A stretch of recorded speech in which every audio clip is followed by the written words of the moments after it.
ಪಾಕ್ನಲ್ಲಿ ಸೇನಾಡಳಿತ, ಪಟ್ಟ ಕಸಿಯೋಕೆ ಮುನೀರ್ ಸಜ್ಜು, ಶೀಘ್ರದಲ್ಲೇ ಮಿಲಿಟರಿ ರೂಲ್. ನಮಸ್ಕಾರ ಸ್ನೇಹಿತರೆ, ಈಗ ಚೀನಾ ಬಳಿಕ ಪಕ್ಕದ ಪಾಕಿಸ್ತಾನದಿಂದಲೂ ಆಡಳಿತ ಬದಲಾವಣೆ ಅಥವಾ ಅಧಿಕಾರ ಸ್ಥಾನದ ಬದಲಾವಣೆಯ ಸುಳಿವು ಸಿಗೋಕ್ ಶುರುವಾಗಿದೆ. ಪಾಕ್ ಅಧ್ಯಕ್ಷ ಸ್ಥಾನದಿಂದ ಆಸಿಫ್ ಅಲಿ ಜರ್ದಾರಿ ಅವರನ್ನ ಕೆಳಗಿಳಿಸಿ ಆ ಜಾಗಕ್ಕೆ ಪಾಕ್ ಸೇನಾ ಮುಖ್ಯಸ್ಥ ಆಸಿಮ್ ಮುನೀರ್ ಬಂದು ಕುಳಿತುಕೊಳ್ಳೋಕೆ ತಯಾರಿ ನಡೆಸ್ತಾ ಇದ್ದಾರೆ ಅನ್ನೋ ಮಾಹಿತಿ ಬರ್ತಾ ಇದೆ. ಪಾಕ್ನಲ್ಲಿ ಶೀಘ್ರ ಸೇನಾ ದಂಗೆಯಾಗಬಹುದು ಅಂತೆಲ್ಲ ಖುದ್ದು ಪಾಕ್ ಪತ್ರಕರ್ತರು ವಿಶ್ಲೇಷಣೆ ಮಾಡೋಕೆ ಶುರು ಮಾಡಿದ್ದಾರೆ. ಅಮೆರಿಕದೊಂದಿಗೆ ಕೈಜೋಡಿಸಿ ಮುನೀರ್ ಈ ದುಸ್ಸಾಹಸ ಮಾಡೋಕೆ ರೆಡಿ ಆಗಿದೆ ಅಂತ ಹೇಳಲಾಗ್ತಿದೆ. ಹಾಗಿದ್ರೆ ಪಾಕ್ ಮತ್ತೆ ಸೇನಾ ದಂಗೆಗೆ ಒಳಗಾಗುತ್ತಾ? ಬಹಳ ವರ್ಣರಂಜಿತ ಇತಿಹಾಸ ಇದೆ, ಪದೇ ಪದೇ ಒಳಗಾಗಿದೆ ಪಾಕಿಸ್ತಾನ. ಸೇನೆ ದಂಗೆ ಅಂದರೆ ಏನು ತೀರಾ ರಕ್ತಪಾತ ಮಾಡಬೇಕಂತಿಲ್ಲ, ಸ್ಮೂತ್ ಆಗಿ ಅಧಿಕಾರವನ್ನು ಕಿತ್ಕೊಂಡಿದೆ. ಸೊ ಮತ್ತೆ ಮಾಡುತ್ತಾ ಈ ಮುನೀರು ಪಾಕ್ನ ಅಧ್ಯಕ್ಷ ಸ್ಥಾನದ ಮೇಲೆ ಹೋಗಿ ಊರುತ್ತಾ ಕುತ್ಕೊಂಡ್ಬಿಡುತ್ತಾ?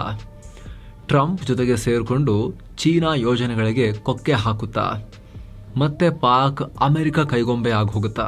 ಎಲ್ಲವನ್ನ ಅನಲೈಸ್ ಮಾಡ್ತಾ ಹೋಗೋಣ ಸ್ನೇಹಿತರೆ. ಕಡೆತನಕ ಮಿಸ್ ಮಾಡಿದೆ ನೋಡಿ. ಸೇನಾ ದಂಗೆಗೆ ಕರೆ ಕೊಡ್ತಾ ಇದೆಯಾ ಈ ಮುನೀರು? ಸ್ನೇಹಿತರೆ, ಇತ್ತೀಚೆಗೆ ಪಾಕ್ನಲ್ಲಿ ಇಂಥ ಒಂದು ಗುಸು ಶುರುವಾಗಿದೆ. ಕೆಲವರಿಗೆ ಇದು ಆಶ್ಚರ್ಯ ಅನಿಸ್ಬೋದು, ಜೋಕ್ ಅನಿಸ್ಬೋದು. ಪಾಕ್ನಲ್ಲಿ ಯಾವಾಗ್ಲೂ ಬೇರೆಯವರು ಅಧಿಕಾರ ನಡೆಸಿದ್ದಾರೆ, ಸೇನೆನೇ ಅಲ್ವಾ ಅಧಿಕಾರ ನಡೆಸೋದು ಅಂತ ಹೇಳಿ ಅನಿಸ್ಬೋದು. ವಾಸ್ತವದಲ್ಲಿ ಪಾಕ್ನ A to Z ನೋಡ್ಕೊಳ್ತಿರೋದು ಸೇನೆನೇ. ಆದರೆ ಅಫಿಷಿಯಲಿ ಕಾನೂನು ಪುಸ್ತಕಗಳಲ್ಲಿ ಜಗತ್ತಿನ ಮುಂದೆ ತೋರಿಸ್ಕೊಳ್ಳೋಕೆ ಪಾಕಿಸ್ತಾನದಲ್ಲಿ ಅರೆ ಪ್ರಜಾಪ್ರಭುತ್ವ ಇದೆಯಲ್ಲ, ಸೂಡೋ ಡೆಮೋಕ್ರಸಿ ಇದೆಯಲ್ಲ, ಅಥವಾ ಹೈಬ್ರಿಡ್ ಡೆಮೋಕ್ರಸಿ ಇದೆಯಲ್ಲ. ಹಾಗಾಗಿ ಏನಾಗುತ್ತೆ, ಪಾರ್ಲಿಮೆಂಟು, ಪ್ರಧಾನಮಂತ್ರಿ, ಅಧ್ಯಕ್ಷರು ಅಂತೆಲ್ಲ ಇದ್ದಾರೆ. ಆದರೆ ಹಿಂಬಾಗಿಲಿನ ಮೂಲಕ ಎಲ್ಲವನ್ನೂ ಸೇನೆಯೇ ಕಂಟ್ರೋಲ್ ಮಾಡುತ್ತೆ. ಈಗ ಏನು ಯೋಚನೆ ಮಾಡ್ತಿದ್ದಾರೆ ಅಂತ ಹೇಳಿದ್ರೆ, ಸರ್ಕಾರ, ಪ್ರಧಾನಿ ಏನು ಟಚ್ ಮಾಡಲ್ಲ, ಅಲ್ಲೇ ಇರಲಿ, ನಾನು ಸೀದಾ ಹೋಗಿ ಅಧ್ಯಕ್ಷ ಸ್ಥಾನದಲ್ಲಿ ಕುತ್ಕೊಂಡ್ಬಿಡ್ತೀನಿ, ಅಲ್ಲಿಂದ ಕಂಟ್ರೋಲ್ ಮಾಡೋಕೆ ಶುರು ಮಾಡ್ತೀನಿ ಅನ್ನೋ ಲೆಕ್ಕಾಚಾರದಲ್ಲಿ ಮುನೀರು ಎಲ್ಲ ಪ್ಲಾನ್ ಮಾಡ್ತಾ ಇದೆ ಅನ್ನೋ ಮಾಹಿತಿ ಲಭ್ಯ ಆಗ್ತಾ ಇದೆ. ಆ ರೀತಿ ಸುದ್ದಿ ಪಾಕಿಸ್ತಾನದಿಂದಲೇ ಬರ್ತಾ ಇದೆ. ಹಾಲಿ ಅಧ್ಯಕ್ಷ ಆಸಿಫ್ ಅಲಿ ಜರ್ದಾರಿಯನ್ನ ಕೆಳಗಿಳಿಸಿ ಆ ಸ್ಥಾನಕ್ಕೆ ತಾನು ಹತ್ತಿ ಕುಳಿತುಕೊಳ್ಳೋದ್ರ ಬಗ್ಗೆ ಈ ಮುನೀರು ತಯಾರಿ ನಡೆಸ್ತಾ ಇದೆ ಅನ್ನೋ ವದಂತಿ ಹರಿದಾಡುತ್ತಿದ್ದ ಹಾಗೆ ಪಾಕಿ ಮಾಧ್ಯಮಗಳು ಕೂಡ ಚರ್ಚೆ ಶುರು ಮಾಡಿದ್ದಾರೆ. ಇತ್ತೀಚೆಗಿನ ಕೆಲವೊಂದು ಡೆವಲಪ್ಮೆಂಟ್ಸ್ ಅನ್ನ ನೋಡಿದಾಗ ಮುನೀರು ಈ ಸಾಹಸಕ್ಕೆ ಪ್ರಯತ್ನ ಪಡ್ತಿರೋದಕ್ಕೆ ಮತ್ತಷ್ಟು ಪುಷ್ಟಿ ಸಿಗ್ತಾ ಇದೆ. ಆಪರೇಷನ್ ಸಿಂಧೂರ್ಗೆ ಪಾಕ್ ತತ್ತರ, ಆದರೂ ಮುನೀರ್ಗೆ ಫೀಲ್ಡ್ ಮಾರ್ಷಲ್ ಪಟ್ಟ. ಕಳೆದ ಮೇನಲ್ಲಿ ಭಾರತದ ಆಪರೇಷನ್ ಸಿಂಧೂರ್ ಕಾರ್ಯಾಚರಣೆಯಿಂದಾಗಿ ಪಾಕ್ ಸಿಕ್ಕಾಪಟ್ಟೆ ಅಪಮಾನಕ್ಕೊಳಗಾಗಿತ್ತು. ಊರು ತುಂಬಾ ಹರಿದೋಗಿತ್ತು ಅವ್ರದ್ದು. ರನ್ವೇಗಳು, ಕಟ್ಟಡಗಳು, ರೆಡಾರ್ಗಳು ಎಲ್ಲ ಕಿತ್ಕೊಂಡು ಹೋಗಿತ್ತು ಮಿಲಿಟರಿ ಆಸ್ತಿ. ಉಗ್ರ ನೆಲೆಗಳಂತೂ ಬೆಂಕಿಯ ಮಳೆಯನ್ನೇ ಕಂಡಿದ್ವು. ಆದರೂ ದೊಡ್ಡ ಯುದ್ಧ ಗೆದ್ದು ಸಾಧನೆ ಮಾಡಿರೋ ಥರ ಈ ಮುನೀರು ಪಾಕಿಸ್ತಾನ ಸರ್ಕಾರದ ಹತ್ರ ಕೊಡಿ ನನಗೆ ಫೀಲ್ಡ್ ಮಾರ್ಷಲ್ ಅಂತ ಹೇಳಿ ತಗೊಂಡಿದ್ರು ಗೌರವನ. ಈ ಮೂಲಕ ಪಾಕ್ನಲ್ಲಿ ಜನರಲ್ ಅಯೂಬ್ ಖಾನ್ ಬಳಿಕ ಈ ಫೀಲ್ಡ್ ಮಾರ್ಷಲ್ ಗೌರವ ಪಡೆದ ಎರಡನೇ ಅಧಿಕಾರಿ ಅನ್ನೋ ಖ್ಯಾತಿಗೆ ಈ ಮುನೀರು ಪಾತ್ರ ಆಯಿತು. ಫೀಲ್ಡ್ ಮಾರ್ಷಲ್ ಆಗಿಬಿಡ್ತು ಈ ಮುನೀರು. ಈ ಹಿಂದೆ ಏನಾಗಿತ್ತು, 1959ರಲ್ಲಿ ಅಯೂಬ್ ಖಾನ್ ಫೀಲ್ಡ್ ಮಾರ್ಷಲ್ ಆಗಿದ್ದಾಗ ಫೀಲ್ಡ್ ಮಾರ್ಷಲ್ ಆಗಿ ಮರು ವರ್ಷವೇ ಮಿಲಿಟರಿ ರೂಲನ್ನು ಹೇರಿದ್ರು. ಅದರ ಬಗ್ಗೆ ಡೀಟೇಲ್ ಆಗಿ ನಮಗೆ ಎಕ್ಸ್ಪ್ಲೇನ್ ಮಾಡ್ತೇವೆ. ಬಿಲಾವಲ್ ಭುಟ್ಟೋ ಹೇಳಿಕೆ ಮುನೀರ್ಗೆ ಸಿಕ್ತು ಮತ್ತಷ್ಟು ಬಲ. ಇತ್ತೀಚೆಗಷ್ಟೇ ಪಾಕ್ ಅಧ್ಯಕ್ಷ ಆಸಿಫ್ ಅಲಿ ಜರ್ದಾರಿಯ ಮಗ, ಪಾಕಿಸ್ತಾನ್ ಪೀಪಲ್ಸ್ ಪಾರ್ಟಿ ಮುಖ್ಯಸ್ಥ ಬಿಲಾವಲ್ ಭುಟ್ಟೋ ಜರ್ದಾರಿ, ಬೆನಜೀರ್ ಭುಟ್ಟೋರ ಮಗ ಕೂಡ ಹೌದು ಇವರು, ಮುನೀರ್ ಆಡಳಿತದ ವಿರುದ್ಧ ಕಿಡಿಕಾರದ್ರು. ಅಲ್ಲದೆ ಅದೇ ವೇಳೆ ಭಾರತ ನಮ್ಮೊಂದಿಗೆ ಮಾತುಕತೆಗೆ ಮುಂದಾದ್ರೆ ಭಾರತಕ್ಕೆ ಬೇಕಾಗಿರೋ ಉಗ್ರರಾಗಿರೋ ಹಫೀಜ್ ಸಯೀದ್, ಮಸೂದ್ ಅಜರ್ರನ್ನ ಹಸ್ತಾಂತರ ಮಾಡೋಕ್ಕೆ ಪಾಕಿಸ್ತಾನವೂ ರೆಡಿ ಇದೆ ಅಂತ ಹೇಳಿಕೆಯನ್ನು ಕೊಟ್ಟರು. ಆದರೆ ಅದಕ್ಕೆ ತಕ್ಷಣವೇ ಲಷ್ಕರ್ ಮುಖ್ಯಸ್ಥ ಹಫೀಜ್ ಸಯೀದ್ ಪುತ್ರ ತಲಾ ಸಯೀದ್ ರಿಯಾಕ್ಟ್ ಮಾಡಿ, ಭುಟ್ಟೋ ನಿಜವಾದ ಮುಸ್ಲಿಮೇ ಅಲ್ಲ, ಈ ಥರ ಮಾತನಾಡೋದಕ್ಕೆ ಅವರು ಕ್ಷಮೆ ಕೇಳಬೇಕು, ಈ ಬಗ್ಗೆ ನಮ್ಮ ದೇಶಭಕ್ತ ಮಾಧ್ಯಮಗಳು ಭುಟ್ಟೋ ಹೇಳಿಕೆಯನ್ನು ವಿಮರ್ಶಾತ್ಮಕ ಚರ್ಚೆ ಮಾಡಬೇಕು ಅಂತ ಕರೆ ಕೊಟ್ಟರು. ಇಮ್ರಾನ್ ಖಾನ್ರ PTI ಪಕ್ಷ ಕೂಡ ಇದಕ್ಕೆ ತೀವ್ರ ವಿರೋಧ ವ್ಯಕ್ತಪಡಿಸಿ ಭುಟ್ಟೋ ಇಮ್ಮೆಚೂರ್ ಪೊಲಿಟಿಕಲ್ ಚೈಲ್ಡ್ ಅಂತ ಆಕ್ರೋಶ ಹೊರಹಾಕಿದ್ರು. ಹೀಗಾಗಿನೇ ಜರ್ದಾರಿಗೆ ಇದರಿಂದ ವೈಯಕ್ತಿಕವಾಗಿ ಹಿನ್ನಡೆಯಾಗಿ ಮುನೀರುಗೆ ಅಧ್ಯಕ್ಷ ಗಾದಿಯರೋಕೆ ಮತ್ತಷ್ಟು ನೆರವಾಗಬಹುದು ಅನ್ನೋ ಚರ್ಚೆ ನಡೀತಾ ಇದೆ. ಇನ್ನು ಸ್ನೇಹಿತರೆ, ವರದಿಯಲ್ಲಿ ಮುಂದುವರಿಯುವ ಮುನ್ನ 7 ಸ್ಯಾಂಡ್ಸ್ ಟೂರಿಸಂ ಕಂಪನಿ ಕಾಶಿ ಅಯೋಧ್ಯೆಗೆ ಮತ್ತೊಂದು ಟ್ರಿಪ್ ಆಯೋಜಿಸಿದೆ. ಆಫರ್ ಪ್ರೈಸ್ ಕೇವಲ 36,500 ರೂಪಾಯಿ ಮಾತ್ರ. Kashi, Ayodhya, Triveni Sangam, Gaya, Bodh Gaya 4 night 5 days trip ಇದು. ಪ್ಯಾಕೇಜ್ ನಲ್ಲಿ ಫ್ಲೈಟ್ ಟಿಕೆಟ್ಸ್, 3 ಸ್ಟಾರ್ ಹೋಟೆಲ್ ನಲ್ಲಿ ಸ್ಟೇ, ಆಲ್ ಮೀಲ್ಸ್, ದೇವರ ದರ್ಶನ, AC ಟ್ರಾನ್ಸ್ಪೋರ್ಟ್ ವ್ಯವಸ್ಥೆ, ಬೋಟಿಂಗ್ ಮತ್ತು auto charges, 24/7 Kannada tour manage manager ಸೌಲಭ್ಯ, ಹಿರಿಯ ನಾಗರಿಕರಿಗೆ ವಿಶೇಷ ಕೇರ್ ಇರುತ್ತೆ. ಹೊರಡೋ ದಿನ 10 ಆಗಸ್ಟ್ 2025. ಕೆಲವೇ ಸೀಟುಗಳು ಲಭ್ಯ. ಆಸಕ್ತರು ಈ ನಂಬರ್ಗೆ ಕಾಲ್ ಮಾಡಿ ನಿಮ್ಮ ಸೀಟನ್ನ ಕೂಡ ಬುಕ್ ಮಾಡಿ. ಬನ್ನಿ ಈಗ ವರದಿಯಲ್ಲಿ ಮುಂದುವರಿಯೋಣ. ಅಮೆರಿಕ ಜೊತೆ ಮುನೀರು, ಚೀನಾ ಯೋಜನೆಗಳಿಗೆ ಕೊಕ್ಕೆ. ಅಮೆರಿಕ ಅಧ್ಯಕ್ಷ ಡೊನಾಲ್ಡ್ ಟ್ರಂಪ್ ಮೊನ್ನೆ ಜೂನ್ನಲ್ಲಿ ಮುನೀರುಗೆ ವೈಟ್ ಹೌಸ್ ಕರ್ಕೊಂಡು ಹೋಗಿ ಬಾಗಿಲು ಹಾಕೊಂಡು ಒಳಗೆ ಚೆನ್ನಾಗಿ ತಿನ್ನಿಸ್ಬಿಟ್ಟು ಕಳಿಸಿದ್ರು. ವೈಟ್ ಹೌಸ್ಗೆ ಕರ್ಕೊಂಡು ಹೋಗಿ ಇಂಪಾರ್ಟೆಂಟ್ ಮಾತುಕತೆ ನಡೆಸಿದ್ರು. ಮುಚ್ಚಿದ ಕೋಣೆಯಲ್ಲಿ ಚೆನ್ನಾಗಿ ಬಡಿಸಿದ್ರು ಮುನೀರ್ಗೆ. ಮುನೀರ್ ತಿನ್ಕೊಂಡ್ ಬಂದಿತ್ತು ಅಲ್ಲಿಂದ. ಬರೀ ಡಿನ್ನರ್ ಮಾತ್ರ ಅಲ್ಲ, ವ್ಯಾಪಾರ, ಪ್ರಾದೇಶಿಕ ಸ್ಥಿರತೆ ಮತ್ತಿತರ ವಿಚಾರಗಳ ಬಗ್ಗೆ ಚರ್ಚೆ ಆಗಿತ್ತು ಅಂತ ಕೂಡ ಹೇಳಿದ್ರು. ಆಮೇಲೆ ಅಮೆರಿಕ ಇರಾನ್ ಸಂಘರ್ಷ ನಡೀತಾ ಇತ್ತಲ್ಲ, ಆಗ ಇರಾನ್ ಒಳಗೆ ಗುಪ್ತಚರ ಮಾಹಿತಿ ಕಲೆ ಹಾಕಿ ಅಗತ್ಯ ಬಿದ್ದರೆ ಪಾಕ್ ಏರ್ ಸ್ಪೇಸನ್ನು ಕೂಡ ಅಮೆರಿಕದ ಡ್ರೋನ್ ಸೇನಾ ವಿಮಾನಗಳಿಗೆ ಯೂಸ್ ಮಾಡೋಕ್ಕೆ ಆಕ್ಸೆಸ್ ಕೊಡಿ ಅಂತ ಟ್ರಂಪ್ ಮುನೀರ್ಗೆ ಪ್ರೆಷರ್ ಹಾಕಿದ್ರು ಅನ್ನೋ ಮಾಹಿತಿ ಕೂಡ ಬಂದಿತ್ತು ಆ ಟೈಮ್ನಲ್ಲಿ.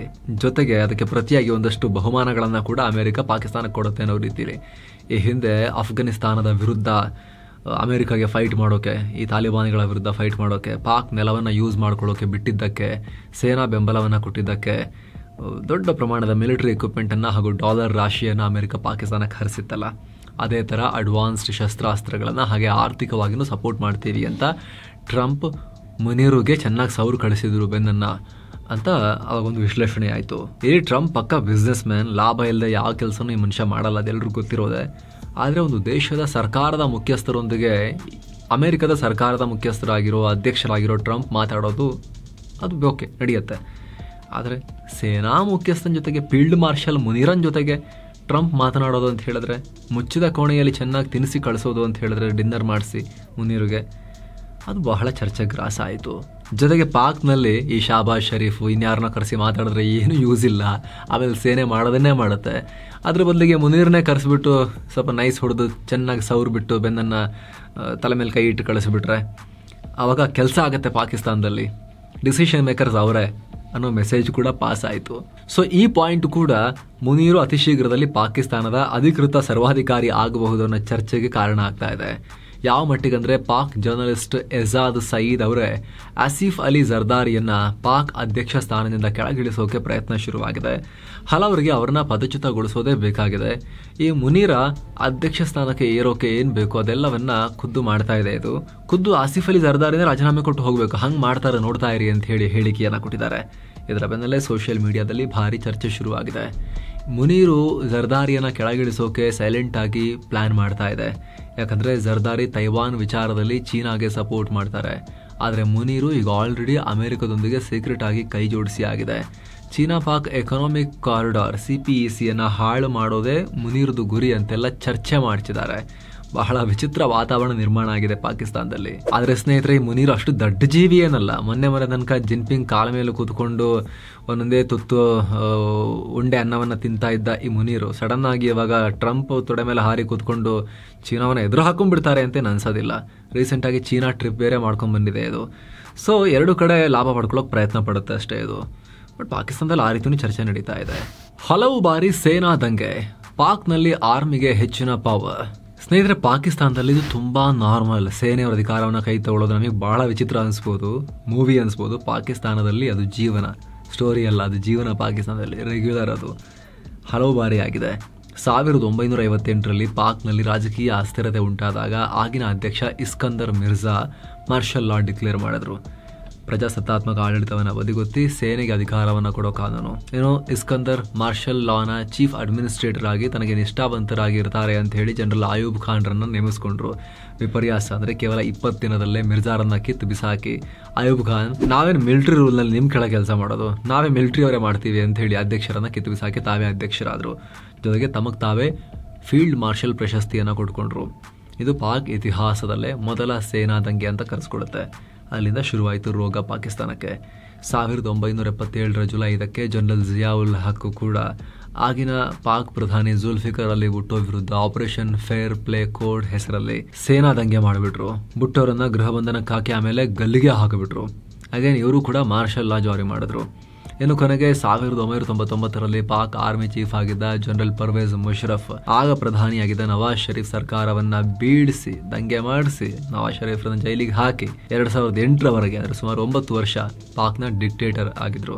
ಸೊ ಈಗಲೂ ಕೂಡ ಇಂತಹದ್ದೇ ಸೇನಾ ದಂಗೆಯಾಗೋ ಪರಿಸ್ಥಿತಿ ನಿರ್ಮಾಣ ಆಗೋ ರೀತಿ ಕಾಣಿಸ್ತಾ ಇದೆ. ಯಾಕಂದ್ರೆ ಮುನೀರ ಸಾಮಾನ್ಯ ಜೀವಿಯಲ್ಲ. 2022 ನವೆಂಬರ್ನಲ್ಲಿ ಪಾಕ್ ಸೇನಾ ಮುಖ್ಯಸ್ಥ ಆಗೋಕ್ಕೂ ಮುಂಚೆ ಪಾಕ್ನ ISI ಗುಪ್ತಚರ ಸಂಸ್ಥೆ ISI ಇದೆಯಲ್ಲ, ಎಲ್ಲ ದುಷ್ಟ ಕೆಲಸಗಳನ್ನ ಮಾಡೋ ಏಜೆನ್ಸಿ, ಅದರ ಚೀಫ್ ಆಗಿ ಕೆಲಸ ಮಾಡಿರೋ ಎಕ್ಸ್ಪೀರಿಯನ್ಸ್ ಇದೆ. ಜೊತೆಗೆ ಮುಷರಫ್ ಬಳಿಕ ಸೇನೆ ಇಮೇಜ್ ಡೌನ್ ಆಗಿತ್ತು. ಜನರಲ್ ಕಮರ್ ಜಾವೇದ್ ಬಾಜ್ವಾ ಅಧಿಕಾರದಲ್ಲಿದ್ದಾಗ ಪಾಕ್ ಸೇನೆ ಸ್ವಲ್ಪ ವೀಕ್ ರೀತಿ ಕಾಣಿಸ್ತಾ ಇತ್ತು. ಆದ್ರೀಗ ಮುನೀರು ತಾನು ಸೇನಾ ಮುಖ್ಯಸ್ಥ ಆದ್ಮೇಲೆ ಆರ್ಮಿ ಇಮೇಜ್ನ ಸ್ಟ್ರಾಂಗ್ ಆರ್ಮಿ ತರ ಮಾಡ್ತೀನಿ ಅಂತ ಹೇಳಿ ಬಿಲ್ಡಪ್ ಕೊಡ್ಕೊಂಡು ತಿರುಗಾಡ್ತಾ ಇದೆ. ಇದು ಎಲ್ಲಕ್ಕಿಂತ ಹೆಚ್ಚಾಗಿ ಮತಾಂಧತೆಯ ಮೂಲಕ ಪಾಕ್ ಯುವ ಜನರನ್ನ, ಕೆಲಸ ಇಲ್ಲಿರೋ ಯುವಕರನ್ನ ಮತ್ತೆ ಮತಾಂಧತೆಗೆ ಜಿಹಾದಿಗಳನ್ನಾಗಿ ಮಾಡೋಕೆ ಮುಲ್ಲಾ ಜನರಲ್ ಎಲ್ಲಾ ರೀತಿಯಲ್ಲೂ ಪ್ರಯತ್ನ ಪಡೋದು ಗ್ಯಾರಂಟಿ. ಆಲ್ರೆಡಿ ಸಮಸ್ಯೆ ಇದೆ ಪಾಕಿಸ್ತಾನದಲ್ಲಿ ಇಂಥದ್ದು. ಈಗ ಸೀದಾ ಜಿಯಾವುಲ್ಲಾ ಕಾಲಕ್ಕೆ ಪಾಕಿಸ್ತಾನವನ್ನು ಮತ್ತೆ ಎಳ್ಕೊಂಡು ಹೋಗೋ ಲಕ್ಷಣ ಕಾಣಿಸ್ತಾ ಇದೆ. ಇದ್ರ ಬಗ್ಗೆ ನಿಮಗೇನು ಅನ್ಸುತ್ತೆ ಸ್ನೇಹಿತರೆ, ಕಾಮೆಂಟ್ ಮಾಡಿ ತಿಳಿಸಿ. ಮತ್ತೆ ಭೇಟಿ ಆಗ್ತಿರೋಣ. ನಮಸ್ತೆ.